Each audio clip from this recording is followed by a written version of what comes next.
Vamos falar de saúde. Eu tenho muita atenção para essa área. A área da saúde realmente me encanta.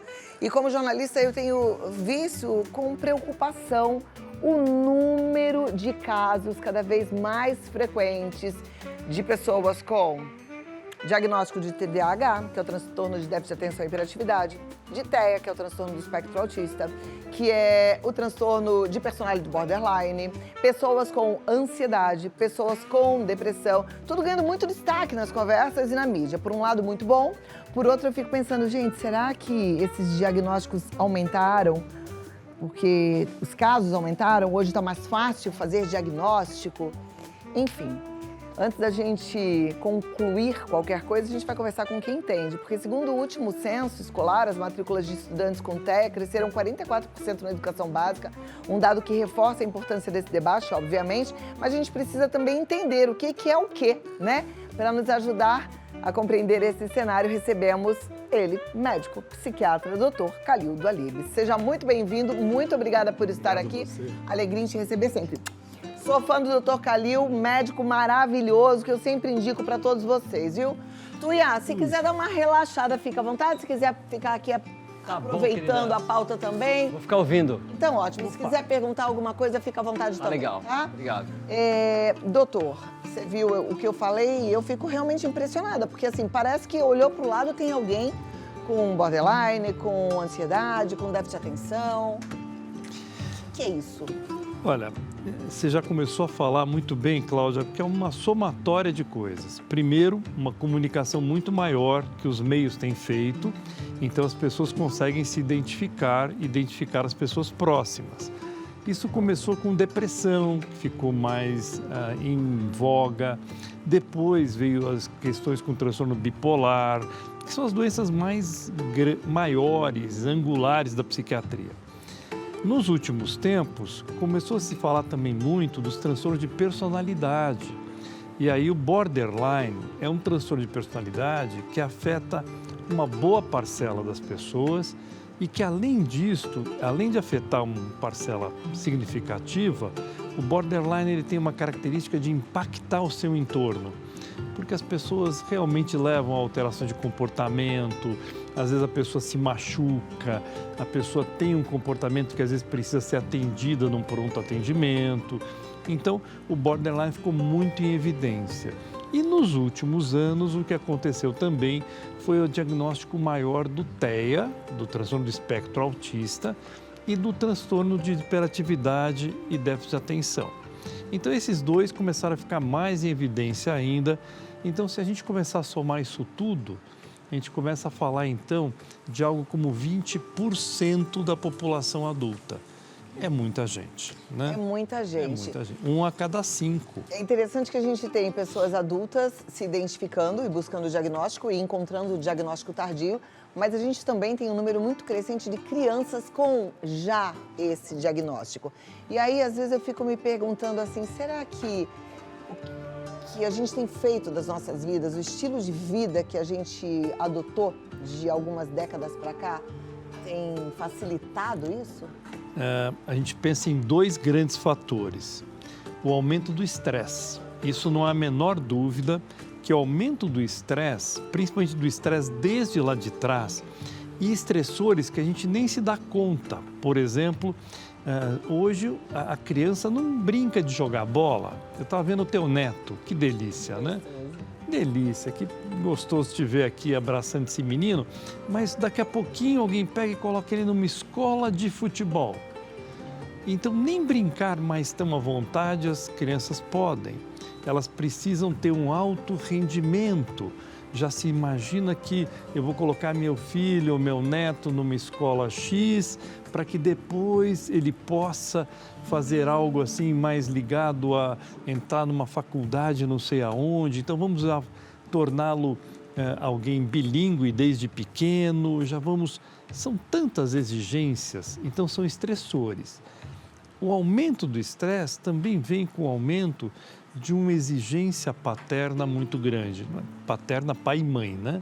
Muito grande com o filho e às vezes também uma questão delicada de pais, às vezes menos pais. Eu estava reparando a sua filha abraçando o teu neto, que delícia, que coisa presente, boa. Mas às vezes isso não tem acontecido tão frequentemente. Hoje nós vemos pais cada vez mais adolescentes, não em idade, mas em comportamento, e o aumento do estresse foi muito impactante. E aí um outro fator, o fator, na verdade, da hereditariedade. A pessoa que tinha uma doença mental, ela falecia mais cedo. Então, um paciente bipolar, por exemplo, ele era um paciente que falecia precocemente e geralmente não casava e não tinha filhos. Hoje ele começou a tratar-se e ele tem uma vida relativamente normal. E ele vai perpetuar também o gene da doença que tem uma transmissão genética.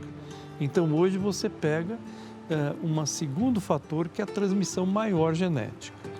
E se fala de um futuro terceiro questão, que hoje a gente encontra, por exemplo, os efeitos da poluição, até afetando a nossa genética, a questão delicada de um tipo de alimentação que a gente tem feito para o nosso planeta como um todo, né? Ainda é uma exceção, quem consegue ter uma exceção mais natural, uma alimentação mais procurando ter alimentos mais integrais, ainda é uma exceção. Então nós temos uma somatória de fatores que são muito delicados, né? Mas essa somatória de fatores, ela acaba influindo muito e nós temos tendo cada vez mais esse diagnóstico. Além do que o diagnóstico se refinou. A medicina inteira fez isso. Se você lembrar em tumores, por exemplo, um tumor de mama, só se descobria quando ele já estava grandinho. Hoje o exame pega uma coisa pequenininha e consegue tratar, felizmente. Na psiquiatria também. Você pega os quadros mais leves de autismo, não é mais só aquela criança autista grave, tipo 3, que ficava muito comprometida. Hoje a psiquiatria consegue detectar quadros tipo 1, que são coisas bem mais leves e que a pessoa convive. Então, você consegue detectar mais precocemente. Então, houve uma expansão de tudo isso que contribuiu para que a gente visse uma explosão de pessoas diagnosticadas com quadros mentais. E com essa explosão de diagnósticos, existe uma outra explosão que a gente precisa também falar, que é a explosão de venda de medicamentos. É muito comum encontrar crianças que tomem seu medicamento para déficit de atenção e hiperatividade. Como é que você, como professor, médico, especialista em psiquiatria, enxerga tudo isso? Então, ao mesmo tempo que a gente vê essa explosão de diagnóstico, explosão de quadros, você também há também uma corrente muito forte, que para nós é bem clara, que houve um aumento do diagnóstico não tão preciso. Há muitas pessoas que preferem entrar numa internet, encontrar aqueles dados todos, e quando você encontra esses dados, você, então eu tenho isso aqui, então eu sou um autista tipo 1 de alto desempenho. E nem sempre isso é verdade. Ou eu tenho TDAH e nem sempre isso é uma realidade. Você pega alguns sintomas, se encaixa e começa a tomar remédio. Além do que, alguns remédios, eles levam ao aumento de energia, eles levam a uma facilidade que a pessoa fique também dependente deles. Alguns são usados de forma recreativa. Então, você também tem pessoas que às vezes chegam ao consultório dizendo, doutor, eu tenho isso aqui, olha, eu preencho esse critério aqui, eu tenho isso, o senhor tem que me dar esse remédio aqui. Que bom, muito obrigado por já ter me ajudado, né? Mas a gente brinca com isso, mas na verdade ele está buscando uma medicação porque ele quer ficar ligado 72 horas no final de semana. Então a gente tem que tomar muito cuidado com isso. E há um excesso de prescrição de remédios, sem dúvida nenhuma. Tem muita vovó assistindo ao programa hoje com crianças, pré-adolescentes, alguns adolescentes com diagnóstico de TDAH. E, a princípio, elas ficam apavoradas, né? Ele tem esse transtorno. E depois vão entendendo um pouquinho o que é a doença, mas também ficam preocupadas com a questão do remédio. Claro. Eu vou deixar uma pergunta aqui no ar, eu vou dar um recadinho e volto, e aí eu quero que você responda. E também aproveito para te convidar para perguntar, né? Porque às vezes você conta o seu caso, conta em detalhes, que o doutor Calido Alibe responde já já, lá no Vida Melhor Oficial. A pergunta que eu quero deixar é assim, todo transtorno de déficit de atenção e hiperatividade precisa ser medicado? E ainda, vale a pena medicar? Eu volto já já, tá bom? A gente está falando desse crescimento de doenças diagnosticadas, doenças mentais diagnosticadas. E eu deixei uma pergunta aqui, que o transtorno de déficit de atenção e hiperatividade, conhecido como TDAH, tem assustado principalmente as vovós, porque as mães parece que ficam mais tranquilas, né? Até mesmo na minha época, quando eu uma vez fui chamada no colégio da Carolina e falaram, vamos fazer a testagem para ver se ela tem TDAH. Eu falei, ok, vamos ver se tem, se não tem, se precisar se medicar, tá tudo bem. Mas tem uma geração que fica um pouco mais apavorada, que é a geração que eu tô sempre em contato aqui, levantando a bandeira para a gente quebrar esse preconceito com tratamentos de doenças mentais, né? Déficit de atenção e transtorno, transtorno de déficit de atenção e hiperatividade precisa de medicação? A grande questão é o tipo de remédio. O remédio que é usado é um psicoestimulante. Esse é o melhor remédio para TDAH. Existem outros medicamentos hoje em dia, mas o medicamento básico é o psicoestimulante. Se a pessoa realmente tem TDAH, ela tem os primeiros 10 dias a 15 dias um pouco de agitação a mais, mas depois ele melhora demais do quadro. Ele foca muito melhor, ele tem um desempenho melhor. Hoje eu estava atendendo um rapaz, antes de vir para cá, que estava me contando exatamente isso, que ele não percebeu muita mudança, mas de repente o chefe dele elogiou. Falou, olha, o teu desempenho melhorou, você está melhor, que coisa boa. Ele falou, não contei para ninguém que eu estava começando um tratamento. E ele realmente tem mais foco, mais atenção, ele fala, puxa, eu estou conseguindo estudar coisas que eu não conseguia. Isso é quando há uma necessidade, quando a pessoa tem essa deficiência, porque o TDAH traz uma deficiência de dopamina no cérebro. Agora, quando a pessoa não tem essa necessidade química e toma um remédio desses, aí ele é só um estimulante. E vai usar isso para ficar mais ligado, vai usar esse tipo de medicação para ficar várias horas na balada, a 1000 por hora, mas é para quem não teria a necessidade. Então é uma medicação que tem que ser indicada e quando ela é indicada, ela tem uma ação extremamente benéfica. Mas sabendo disso, você que é mãe, responsável, vovó, enfim, tem que ficar de olho, né? Porque essa medicação, não sei se é 1 comprimido por dia, 2, mas assim, não é para deixar livre lá no quarto do pré-adolescente, do adolescente, não é verdade? É até interessante você falar isso, a gente recomenda que os pais tenham controle. Que não pode ser que eu vá usar no final de semana para ligar e aí eu uso um de manhã, pela manhã o índice indicado, mas aí final de tarde começa a passar o efeito, eu tomo novamente, aí eu vou tomar na balada de madrugada. Não é para ele ter esse livre acesso, né? É para ele ter um controle e tomar regularmente. Importante, porque esse livre acesso pode levar a exageros, né? Claro, e aí depois claro. a adicção. Claro. Então isso é muito importante. Pensando agora em adicção, que também é uma doença de ordem mental, eu toda semana falo sobre esse assunto aqui com o voluntariado de Amor Exigente, que cuida de familiares de dependentes químicos, e eu vejo que a grande maioria tem uma preocupação com o medicamento, acha que, mas esse medicamento não vai levar à adicção. Por um outro lado, já conversei com outras pessoas, inclusive alguns médicos, que acham que é o contrário, que uma criança, um adolescente, um jovem equilibrado quimicamente, ele provavelmente vai ter menos susceptibilidade a entrar nessa compulsão por drogas.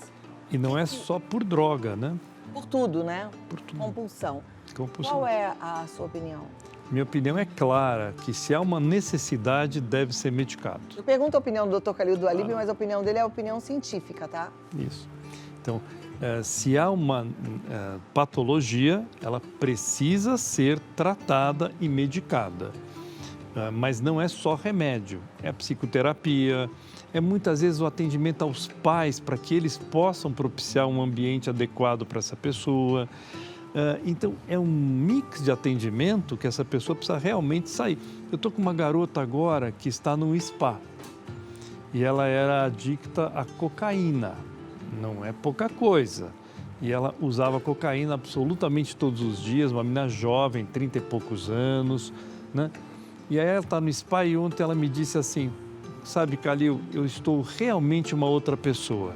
Eu estou há 2 meses sem usar nada, eu sofri muito no início, mas com a medicação, com o tratamento do spa. Por que o spa é interessante? Mantém ocupado o dia inteiro, tem atividade física o dia inteiro, tem psicoterapia, tem um atendimento realmente global para essa menina. Então, no início, ela não aceitava ir para uma clínica, a gente conseguiu um meio termo que ela aceitasse, que foi para o spa, foi inicialmente com a irmã dela, e hoje ela ficou sozinha, porque ela já está aceitando ficar sozinha. Que coisa boa! Então, tratar-se é extremamente importante. Então, precisa detectar o que tem e poder tratar-se adequadamente. Entender, né, que é uma doença e como doença tem que ter tratamento. E facilita todas as compulsões. Alimento. Tem pessoas que são compulsivas por alimento, por jogo, que está muito na moda. O que tem de pessoas aqui jogando e se endividando tem sido brutal. Não é nem só que está na moda. Eu tenho falado sobre isso. Semana passada eu falei aqui com uma pessoa que está batalhando para que a gente não tenha a liberação dos cassinos. É a quantidade de propaganda, né, de estímulo para que as pessoas joguem. É uma coisa chocante. É de uma crueldade sem tamanho. Você sabe, Cláudia, há pouco tempo estava atendendo um garoto, a gente precisou internar esse menino com um nível de endividamento enorme. E aí você vai olhar as implicações disso, eles arrumavam até quem emprestava dinheiro para ele. Arruma quem empresta o dinheiro, porque aí ele se endivida mais, vai pagar uns juros extorsivos e fica cada vez mais enrolado nisto. E é uma situação... Uma coisa absurda. Eu estava falando terrível. Agora com a minha filha mesmo, ela estava me contando que saiu aí uma matéria dizendo que alguns influenciadores com nomes e tudo ganham em cima das perdas. Então, quanto mais a pessoa se endivida, mais o influenciador ganha. Gente, tem que ficar de olho muito aberto. Claro. Mas vamos lá. Além do TDAH, qual outro problema de ordem psíquica muito frequente atualmente? Eu acho que é um excesso, às vezes, de indicações de que crianças e adolescentes teriam TEA, o transtorno do espectro autista. Vamos dar um exemplo bem claro. Há pouco tempo atrás, uma atriz foi nas redes, né, sociais dizer que ela era autista. E é uma atriz conhecida, com alto desempenho dramático, uma moça muito boa atriz. Isto é incompatível com o autismo. Porque a primeira definição de autismo é que a pessoa tem muita dificuldade de colocar-se no lugar do outro. Ele tem uma dificuldade desse tipo de comunicação, né? E aí você tem autistas de alto desempenho que são médicos, você tem autistas de alto desempenho que conseguem, mas aí são pessoas que você vê uma dificuldade dessa interação. Agora, uma atriz que se emociona, chora com o outro, reproduz não sei o quê. A atuação é pura empatia, né? Que é a capacidade de se colocar no lugar do outro. Então aí é muito difícil a gente entender isto, né? Quer dizer... E sabe que depois dessa declaração dessa atriz em questão, muita gente começou a falar: então acho que eu também tenho, e aí, olha, a internet bombou de conteúdo, de testes para ver se você tem ou não autismo, se você está dentro do espectro ou não. E aí esse também é um grande... Essa é a maior dificuldade, porque são testes muitas vezes tão genéricos que qualquer um vai se identificar com muitas das coisas que estão ali. Então, existem testagens super sérias, que chama testagem neuropsicológica, é aplicada por um neuropsicólogo que tem uma formação, não é só a faculdade de psicologia, é um curso de 2 a 3 anos de formação para aprender testagens mesmo, fazer isso profundamente. E é uma testagem que demora 4, 5 sessões, ou às vezes mais, de aplicações de testagens para chegar a um diagnóstico, ou pelo menos a uma ideia diagnóstica que possa colaborar. Tem muita gente que fica sonhando com esse diagnóstico porque ele vem como um álibi, né?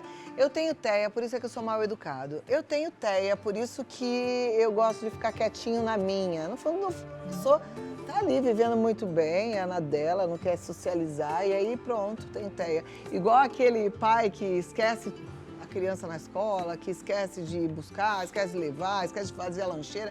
Ah, é porque eu tenho TDAH. Também é um álibi, né? Terrível, né? Pois é, e a Terrível. gente tem que aprender que não é bem assim Então, e tentar viver bem. Talvez esses testes da internet possam ser interessantes para chamar a atenção. Opa, pode ser que eu tenha isso aqui, mas aí procure um médico, vá fazer realmente uma testagem séria, sabe? Aí vai ser indicado uma testagem que os convênios cobrem, mesmo na rede pública, as universidades fazem. Então, isso é possível de ser feito e aí tem um diagnóstico realmente adequado. Com o crescimento do TDAH, do TEA, do transtorno borderline, o número de diagnósticos de depressão caiu? Você responde já e fala sobre esse assunto. Depressão. Tem gente que ainda acha que depressão é frescura. Tem gente que ainda acha que depressão é coisa de rico. Doença só de mulher. Vamos falar sobre isso? Vamos lá, doutor. Depressão. Tem menos depressivos e mais distraídos? Eu não penso assim, nós não temos estatística que mostre isso, não, né? As pessoas têm muita depressão, mas hoje em dia o que a gente vê muito é a comorbidade, que é, na verdade, é o quadro depressivo, mas aparentando com outros sintomas. Vocês estavam falando de dor agora, que coisa boa, né? Falar sempre, lembrar dor. Dor está muito ligado com depressão. Não que ela pode gerar depressão, então alguém com uma dor crônica, isso realmente incomoda, aumenta o estado inflamatório da pessoa e aumenta a depressão.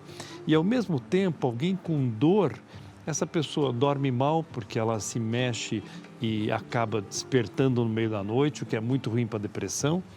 E se você tiver depressão, aumenta a expressão da dor. Porque uma das coisas que controla a dor é serotonina e norepinefrina. E quando nós estamos deprimidos, nós temos uma diminuição de serotonina e norepinefrina. Então, se você tiver dor por qualquer razão, e você estiver deprimido, essa dor fica de maior representatividade. A pessoa sente muito mais dor que sentiria normalmente. Por isso que o tratamento para algumas dores crônicas é feito com antidepressivos. Com antidepressivos, que vão melhorar a serotonina, norepinefrina.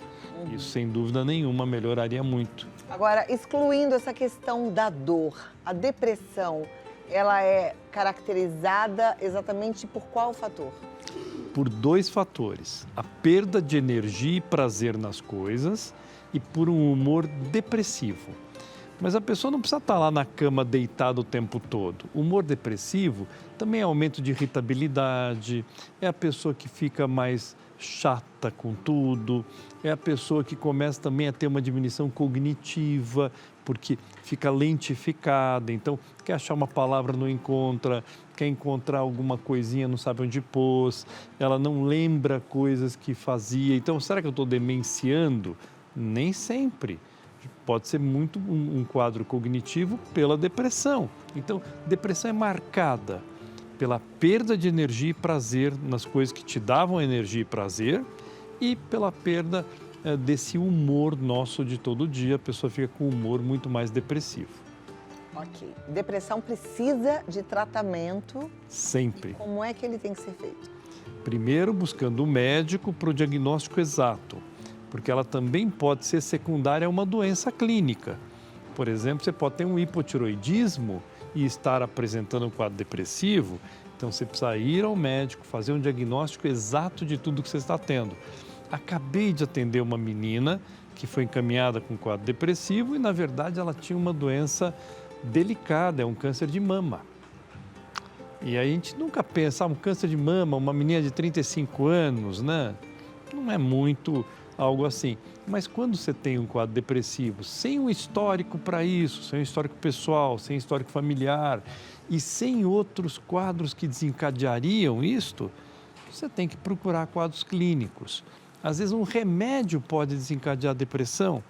Então tem remédios, classicamente, alguns hormônios que desencadeiam depressão, remédios para outras... Tipo? Anovulatórios orais, por exemplo, podem desenvolver quadros depressivos. Você pode usar corticoides que podem gerar quadros depressivos. Aquele medicamento usado para tratar a espinha, que é O nome comercial dele é Roacutan. Tem gente que fala que causa depressão, tem gente que fala que não. De 15 a 20% dos pacientes desenvolveram quadros depressivos. Não é pouca coisa, né? Não é pouca coisa. Não é pouca coisa. Temos perguntas também. Você que mandou a sua pergunta, eu gosto tanto desse momento porque eu entendo a dificuldade da gente, nesse Brasilzão, conseguir um bom especialista, né? E aqui a gente tem o Dr. Khalil do Alib para responder. Então, eu vou pedir para a produção colocar no vídeo wall. Você que já mandou a sua pergunta, segura aí, porque você vai ter a resposta agora, tá? A Fernanda Cristina diz, minha sobrinha de 10 anos foi diagnosticada com autismo nível 1. Às vezes ela se fecha um pouco. Como posso ajudá-la a se sentir à vontade em certos lugares e pessoas? Primeiro, você precisa realmente entender se ela tem esse quadro de autismo, ela precisa começar a ser tratada. O tratamento, ele é um tratamento amplo. Ele é um atendimento psicoterápico específico para isso e você tem treinamentos para crianças nível 1 de autismo que vão aos poucos facilitando essa socialização, porque é uma dificuldade muito grande de socializar-se, uma dificuldade de colocar-se no lugar do outro. Então, existem dinâmicas que a psicoterapia faz que ajuda. Uma pedagoga da escola que ajude a inserção e a você poder realmente ter essa criança participando das atividades, 10 anos, imagino que está na escola. Existem medicamentos, porque crianças, mesmo tipo 1, podem apresentar alguns quadros clínicos, às vezes, de alterações comportamentais que o remédio pode ajudar. Então, o primeiro passo é conversar com o médico, ver tudo que é indicado para esta criança e poder estar ajudando desse jeito. Mas é um tratamento com muitos recursos hoje em dia, felizmente, mas com muitas atividades. Ok, obrigada, Fernanda. A próxima pergunta é da Denise Fioravante. Tenho ansiedade e não gostaria de tomar remédio de tarja preta. Gostaria de saber qual a sua opinião sobre a erva de São João e em que dose devo tomar. Eu não conheço a erva de São João. A erva de São João é um antidepressivo. É o hipericum, é a molécula, né? É uma erva. Para você ter ideia, nós exportamos a planta e importamos o hipericum. É engraçado, o Brasil tem umas coisas engraçadas. É muito utilizada fora do Brasil, por exemplo, é o antidepressivo mais usado na Alemanha. Então, ele é muito utilizado em alguns locais. Mas ele precisa ser comprado de uma boa procedência, como sempre, né? A gente recomenda isso. E ele tem que ser prescrito pelo teu médico. Ele também tem contraindicações. Ele aumenta muito o risco de você ter interação com outros tratamentos, com outros remédios, então tem que se tomar muito cuidado com o uso. Não é simplesmente na farmácia comprar e começar a usar, mas é uma medicação tem que ser usada com cuidado. E ele é um antidepressivo de leve a moderado. A gente usa pouco no Brasil e eu vou contar por quê. Porque muitas vezes a gente tem um certo cuidado com todas as consequências possíveis do remédio. E a gente acaba usando um prescrito de algumas farmácias que são confiáveis. Então é delicado. Perfeito.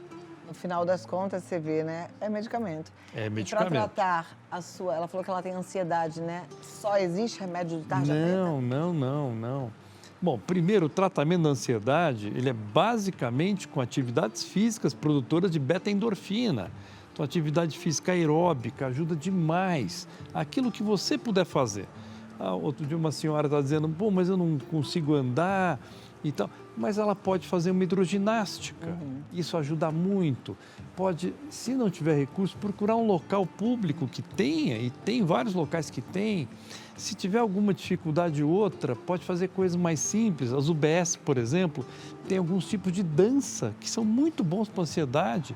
Dança circular, danças chinesas que são ótimas. Então, buscar ajuda nesse sentido, atividade física. Psicoterapia, isso é básico para a ansiedade. A medicação é a exceção. É para a crise da ansiedade. Eu sempre falo para vocês, né, que eu tenho um psiquiatra, que é o Dr. Khalil do Alib, e ele fala assim, só uma coisa, sempre. Tem que fazer exercício físico. E o dia que você menos quer fazer é o dia que você mais precisa. É verdade. Mas você já me falou isso, eu nunca mais esqueci. Solano Manuel, existe a chance de descobrirmos o autismo só na idade adulta? Sim. Principalmente os quadros mais leves, tipo 1, né? E principalmente os de alto desempenho. Então, há pouco tempo atrás, um rapaz que é um engenheiro, formado numa ótima universidade, e aí ele foi diagnosticado com autismo pela esposa. A esposa trouxe, olha, o meu marido tem essas características. E aí, quando a gente aplica as testagens, quando a gente faz realmente o estudo, então é possível sim, principalmente se ele tiver um quadro que facilite isso. Algumas profissões facilitam, que ele trabalhe mais isolado. Esse rapaz é um engenheiro que trabalha com pesquisa aeroespacial. Então, é um rapaz assim que pode passar desapercebido durante muitos anos. A Márcia Galete diz assim, meu filho de 16 anos sofre com muita ansiedade e não dorme à noite. No dia seguinte é horrível para ir à escola. O psiquiatra passou remédio, mas não tive coragem de dar. Não vou nem responder, doutor Calido Alibe. Menina, se a gente leva no médico, a gente precisa confiar no médico e a gente precisa seguir o tratamento, né? Então precisa fazer um diagnóstico adequado. Pena que você não falou a idade do seu filho. 16 anos ela falou. 16 anos? Eu não ouvi, desculpa. 16 anos, sofre com muita ansiedade e não dorme à noite. Então precisa ser cuidado, né? Não dormir à noite é terrível, pode ser sintoma de vários quadros, mas precisa quebrar esse ciclo, precisa dormir à noite. E às vezes jeitos também de trazê-lo para dormir um pouco mais cedo, né? Aos pouquinhos, de meia em meia hora, vai trazendo o horário de dormir, melhore a hora de acordá-lo. Se ele acorda às 11 da manhã, não adianta querer que ele acorde às 6. Então, trazer para as 10 e pouquinho, depois trazer para as 9 e pouco. Está buscando esse garoto a fazer um ritmo, fazer uma coisa que a gente chama de atraso de fase. Ele não dorme à noite, só vai acordar muito mais tarde. Então, ele precisa ser cuidado. E siga o tratamento do médico, vai. Tem que confiar, né? Gostei. Se levou ao médico, é para confiar. E vamos. Existe algum grande risco dela confiar no médico? Imagina. Ou existe mais risco dela não medicar? Não medicar, não cuidar, não seguir o médico, acho que seria a pior conduta. Com certeza. Raimunda Pires, meu neto foi diagnosticado com autismo leve. Como avó, como posso ajudar no desenvolvimento dele? Raimunda, fique muito atenta ao neto, então ele deve ser um tipo 1, né, do TEA, e ajude a levá-lo a todas as terapias, a tudo que foi indicado para o seu neto, participe ativamente. E eu sempre tenho uma coisa que o autismo tem muita dificuldade desse contato, né? E a gente estava vendo a Cláudia abraçando o neto aqui, pegando o neto. Ele deve estar grandinho, o seu neto, né? Mas põe no colo, dá um beijo nele, traga ele. Eu brinco que a gente precisa lamber muito, sabe? Tá mais junto, tá mais próximo. Traga o carinho. A avó é muito esse carinho de avó é fundamental para a gente ajudar essa criança a interagir melhor. E apoio para os pais sempre, né? Sempre. Avó é rede de apoio. Cosma Mello, e sobre a esquizofrenia? Tem pessoas que trabalham, casam e outras parecem não interagir. Por que existe essa diferença? A esquizofrenia é uma doença muito diferente uma da outra. Provavelmente no futuro vamos falar de patologias diferentes. 1/4 das patologias das pessoas que têm esquizofrenia tem uma boa evolução. 1/4 fica bem com a medicação, tem uma vida praticamente normal, consegue se desenvolver, estudar, trabalhar, né? Isso vai muito bem. 1/4 vai muito mal. Tem mais alterações cerebrais, tem muito comprometimento e acaba ficando muito comprometido. E aí, realmente, os remédios funcionam muito pouco, a terapia funciona muito pouco. Mas metade dos esquizofrênicos dependem do tipo de tratamento instituído, da adesão ao tratamento, de manter o tratamento por longos períodos, que é um remédio para ser tomado a vida toda. Quanto mais a gente puder ajudar essa pessoa que está aqui no meio, melhor é o prognóstico. Mas são patologias o curso é bem diferente de uma pessoa a outra. Muito bem. Olha, tem mais perguntas? A Márcia Galete quer saber se a ansiedade precisa sempre ser medicada e ela pergunta sobre TOD. Transtorno de opositor, crianças com transtorno opositor. Não é criança mal criada? Essa é uma briga grande, né? Uma discussão grande, mas tem pessoas que têm realmente, ou crianças que têm um transtorno opositor, que você falar que isso aqui é A, ele vai dizer que é B, e vai bater perna, e vai fazer, e Também aí... tem esse sentido, né? Não necessariamente é criança que faz birra. Não é criança que discorda do óbvio. Vai além da birra, é muito mais... Por exemplo, falar isso não é uma almofada, isso é um travesseiro e vai ponto. brigar e discutir com você, e vai te enfrentar. Coisas óbvias. Vai te enfrentar o tempo todo. E aí, precisa de medicamento? Olha, o transtorno opositor, eu não tenho a menor dúvida que o medicamento associado à terapia, e muitas vezes terapia dos pais, isso ajudaria demais. O quadro de ansiedade, de uma forma geral, a gente precisa realmente iniciar tudo aquilo que a gente está falando aqui. Exercício física, terapia, alimentação também influencia. Esse pacotão ajuda muito, muito, muito. O medicação é exceção. Pode virar uma doença mental? É a Priscila? Sem dúvida, sem dúvida. O estresse crônico, não o estresse agudo. O estresse crônico, que é de menor intensidade e longa duração, esse sim afeta muito ao cérebro. E a gente vai e olha o neurônio, ele está diminuído de tamanho quando a pessoa está sendo exposta ao estresse. Tem estudos que mostram, inclusive, uma relação muito grande com o estresse e depois demência senil, né? Sem dúvida. Pessoas, inclusive, sem dúvida, com Alzheimer. Sem dúvida. Dr. Khalil Doualib, esse médico psiquiatra maravilhoso, você que está aí cheio de preconceito, será que eu procuro um psiquiatra? Procura ele, você estará em ótimas mãos, tá bom? Clínica DR Khalil, com K, Doualib, Clínica DR Khalil Doualib. E o telefone é o 11 3284 5876, 11 3284 5876. E eu falo bem assim do Dr. Khalil Doualib porque eu conheço e assim, além de ser paciente, todo mundo que eu indico gosta. Isso é maravilhoso. Muito obrigada mais uma vez, meus parabéns, viu? Obrigado. E eu conheci aqui também no Vida Melhor, mas já faz muitos anos, né? E é show.